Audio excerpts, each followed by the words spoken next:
کو باہر ہی رہنے دیا کہ اسے قبر کی مٹی قبول نہیں کر رہی۔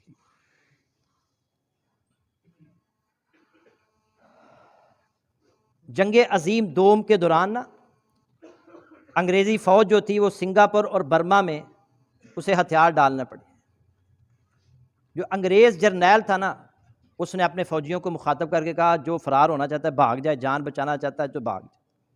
ہندوستان کے دو فوجی، ایک کا نام میجر طفیل، ایک کا نام تھا میجر نہال سنگھ، ایک مسلمان اور ایک سکھ، یہ دونوں وہاں سے بھاگ نکلے۔ وہ کہتے ہیں کہ آسام جو صوبہ تھا نا ہندوستان کا، وہاں ابھی تک انگریزی تسلط تھا، ہم نے آسام کے رستے کی طرف گھوڑوں کو ڈال دیا۔ اور برما کے جنگل انتہائی خوفناک قسم کے تھے، ہم بچتے بچاتے گزر رہے تھے جنگلوں میں سے کہ ایک جگہ ہمیں قبرستان نظر آیا، 20-25 کے قریب قبریں تھیں۔ ان قبروں میں سے جب ہم قریب سے گزرے تو خوفناک ایک قبر سے نا خوفناک چیخوں کی آوازیں آنا شروع ہو گئی۔ ہم بڑے حیران ہوئے، ہم نے کہا دیکھیں تو صحیح یہ آوازیں کیسی ہیں، جیسے کوئی بندہ درد سے کرا رہا ہوتا ہے نا۔ ہم ایک قبر سے آواز آ رہی تھی، ہم وہاں پہنچے تو ہم نے دیکھا کہ ایک مردہ جو تھا نا اس کے یہاں سینے پر ایک کچھوے جتنا بڑا بچھو تھا جو اسے ڈستا تھا تو اس سے چیخوں کی آواز نکلتی۔ اللہ جب سنانے پر آئے تو سنا سکتا ہے۔ وہ کہتا ہے ہمارے رونگٹے کھڑے ہو گئے۔ میرے ساتھ جو سکھ تھا نا نہال سنگھ، اس نے اپنی بندوق نکالی، میں اس کو روکتا رہا کہ نہ مارو، لیکن اس نے فائر کر دی۔ فائر بچھو کو لگا لیکن شعلہ نکلا، لیکن بچھو نے ہماری طرف توجہ نہیں کی، اسے کچھ نہیں ہوا، پھر وہ ڈسنے لگا اسے۔ دوبارہ پھر اس نے فائر کرنے لگا، میں اسے روکتا ہی رہا لیکن اس نے دوبارہ فائر کر دیا، پھر اسے فائر بچھو کو لگا۔ اب بچھو نے اس کو چھوڑ دیا اور ہمارے پیچھے پیچھے ہم ڈر گئے، ہم گھوڑوں پر بیٹھے اور گھوڑوں کو ایڑ لگا دی، لیکن بچھو ہمارے پیچھے پیچھے۔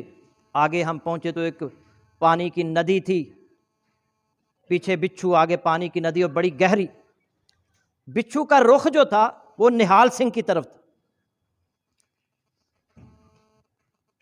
وہ کہتا ہے کہ نہال سنگھ نے وہ پانی کی جو ندی تھی اس میں اپنے گھوڑے کو ڈال دیا، لیکن بچھو بھی اس کے پیچھے پیچھے جا کر اس نے اس کو ڈنگ مار دی، اور اس کو ڈنگ مار کے وہ واپس پلٹ گیا۔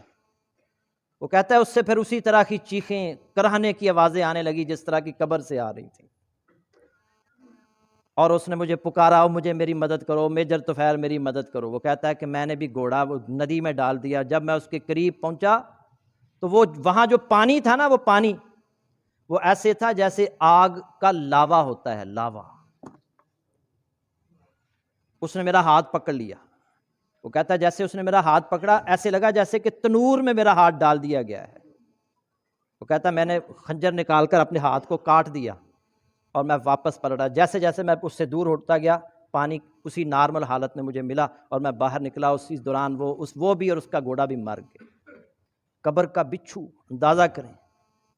اور بہت سارے واقعات ہیں، یہ آپ ان کو پڑھیں، ان کو دیکھیں، انسان حیران ہو جائے گا۔ میں نے کئی ایسے واقعات سنا سکتا ہوں آپ کو، لیکن ٹائم ختم ہو چکا ہے۔ قبر کو یاد رکھیں، مرنا سب نہیں ہے۔ کتنے افسوس کی بات ہے، چھوٹے چھوٹے فوائد کی خاطر ہم حق تلفی کرتے ہیں، دوسروں کے حقوق پر ڈاکہ ڈالتے ہیں، دوسروں